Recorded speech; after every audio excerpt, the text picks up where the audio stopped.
Olá, mulheres. Aqui quem fala, Viviane Martinello, do Esposas que Oram.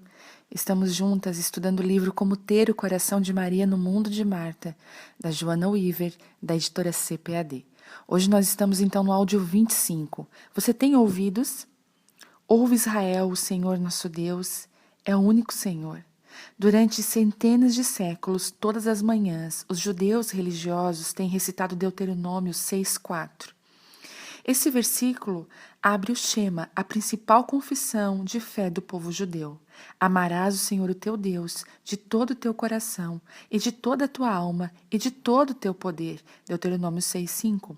Shema, a presente palavra hebraica significa ouve tu e é também uma palavra para nós.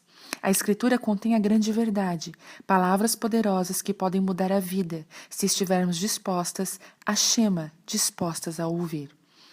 Infelizmente, parece que o povo de Deus sempre teve problemas para ouvir.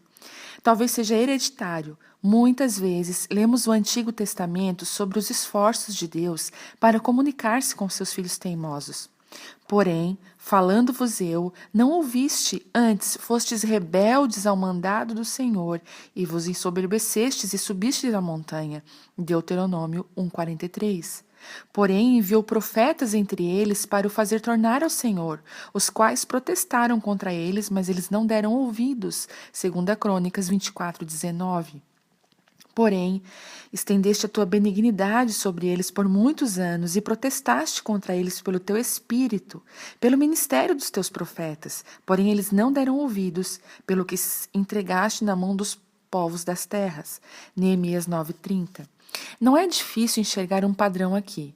Quase desde o início dos tempos, o povo de Deus se opõe à obra transformadora de Deus ao recusar-se a ouvir, ao tirar a voz divina da sintonia. Fazemos a mesma coisa quando nos recusamos a prestar atenção à voz do Espírito em nossas vidas. Algumas vezes a recusa para ouvir é deliberada. Não queremos enfrentar o que achamos que Deus tem a dizer. Outras vezes penso que é quase inconsciente. Vivemos em estado de recusa, pois não conseguimos mais desempenhar nenhuma tarefa que o Senhor deseja que façamos. Às vezes, permitimos convenientemente que a voz de Deus seja suprida pela confusão de nossa existência diária. Recusamos ouvi-lo, nos ocupando demais com a leitura bíblica e oração.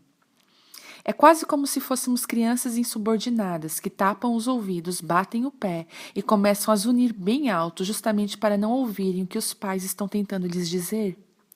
Independentemente do modo como fazemos, o resultado final é o mesmo. Quando nos recusamos a ouvir a voz do Senhor, nós o excluímos.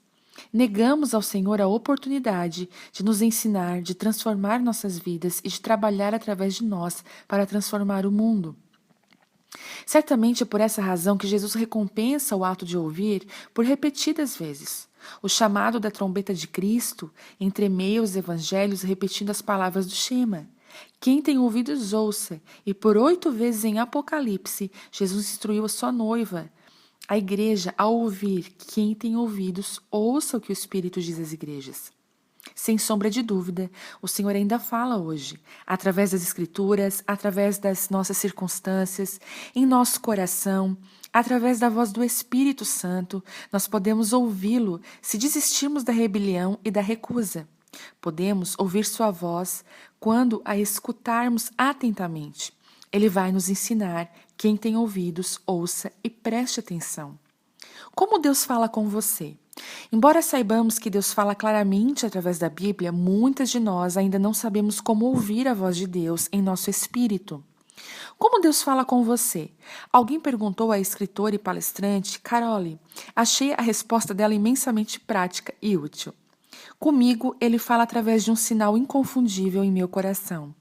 Ele nunca falou comigo em voz alta, mas às vezes o pensamento colocado pelo Senhor em minha alma é tão vívido que só pode ser dele. Muitas vezes é apenas um pensamento ou uma ideia que flameja em minha mente, e eu sei que vem do Senhor.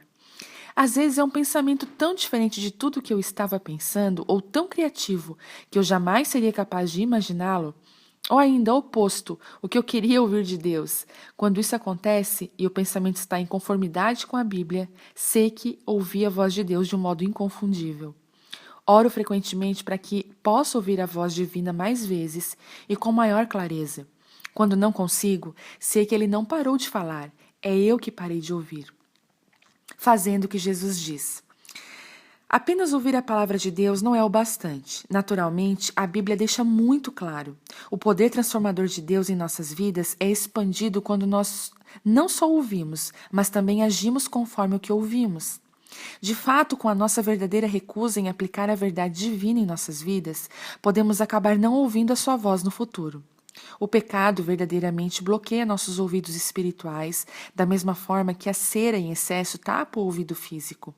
Quando isso acontece, podemos aparecer para ouvir, acenando com a cabeça e dizendo sim, mas não estamos compreendendo absolutamente nada. Pessoas com ouvidos tapados espiritualmente estão sempre aprendendo, mas nunca podem chegar ao conhecimento da verdade. Paulo escreve em 2 Timóteo 3,7. O fato triste é que não podemos ficar acostumados a ouvir a voz de Deus a ponto de não mais nos comovermos.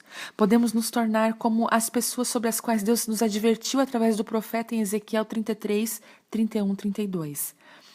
Eles vêm a ti como um povo costuma vir, e se assentam diante de ti como o meu povo. Ouvem as tuas palavras, mas não as põem por obra.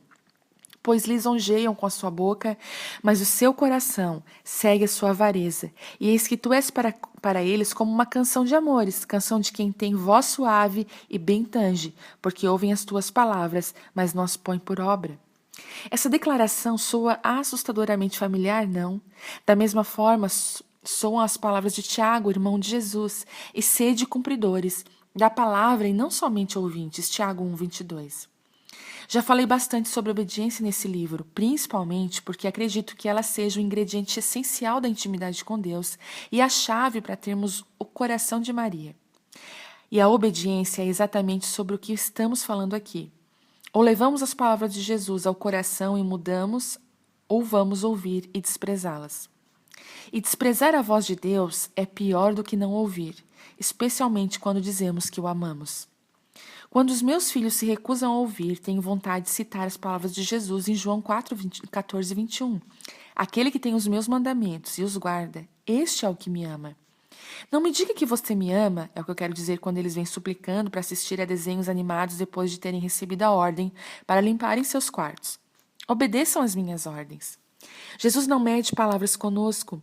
Ele diz com fraqueza tudo o que realmente é importante em nossas vidas. Ele coloca o dedo em nosso ponto sensível, nos lugares afetados pelo pecado que tentamos esconder com tanta dificuldade. Aponta para o nosso quarto bagunçado e diz: faça isso e viverá. Temos que obedecer porque ele deseja que vivamos. Oswald iluminou minha vida de muitas formas, mas talvez nenhuma foi tão penetrante como essa verdade simples sobre a importância da obediência.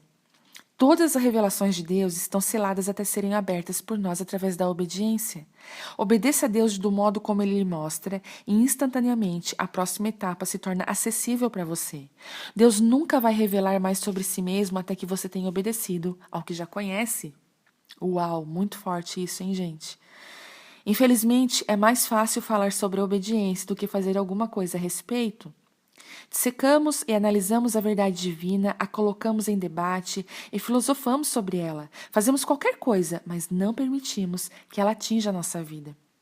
O que Jesus realmente queria dizer? Perguntamos uns aos outros enquanto refletimos sobre as palavras de Cristo no estudo bíblico de quarta-feira à noite. Certamente ele não quis dizer que precisamos vender tudo que temos que dar aos pobres, concluímos. Depois continuamos a explicar por que precisamos reduzir a oferta de missões até que tenhamos saldado a dívida do novo carro.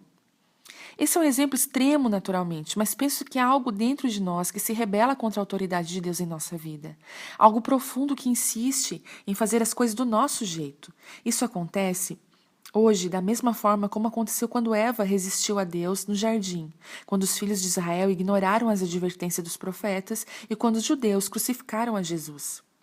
E a pergunta de Pilatos aos judeus ainda ecoa hoje: o que vocês farão com o homem? Conhecer a Cristo significa ouvir as suas palavras e obedecê-lo amorosamente. Caso contrário, não conhecemos de fato. Kathleen Norris, autora de Amazing Grace, Descreve uma simples experiência que afetou a sua realidade e mudou sua vida. O grupo de mulheres de sua igreja pediu-lhe para conduzir um estudo bíblico sobre o anticristo, uma tarefa para a qual ela não se sentia preparada. O conjunto de materiais de estudo lhe deu alívio, mas não muita ajuda prática, pois afirmava que até mesmo Agostinho havia desistido do assunto. Ele alegou que a questão estava além do seu entendimento. Então Kathleen pediu ajuda ao seu pastor. Rapidamente ele resumiu e repudiou a tendência que os cristãos têm de sempre identificar o anticristo como seus inimigos pessoais ou com as suas autoridades detestadas por eles. É uma tentação indolor, escreve Norris. Em nosso século, o anticristo foi identificado como Adolf Hitler e outros homens. Tendo em vista a histeria política generalizada na América, sem dúvida também o foi em relação a Bill e Hillary Clinton. Mas então escreve Norris, o pastor disse algo tão simples, mas que ficaria em seu coração para sempre. Cada um de nós age como um anticristo, ele disse, sempre que escutamos o evangelho e não lhe damos ouvidos. Uau! E esse áudio fica por aqui. E eu creio que existe hoje uma reflexão que brota nos nossos corações. E eu pergunto, nós somos só ouvintes ou praticantes dessa palavra? Se somos só ouvintes, enganamos a nós mesmos. Mas se somos praticantes, vivemos aquilo que jamais imaginaríamos e caminhamos em lugares que jamais caminhamos, porque a obediência nos conduz a esse lugar. Que Deus abençoe a vida de cada uma de vocês, em nome de Jesus. Amém.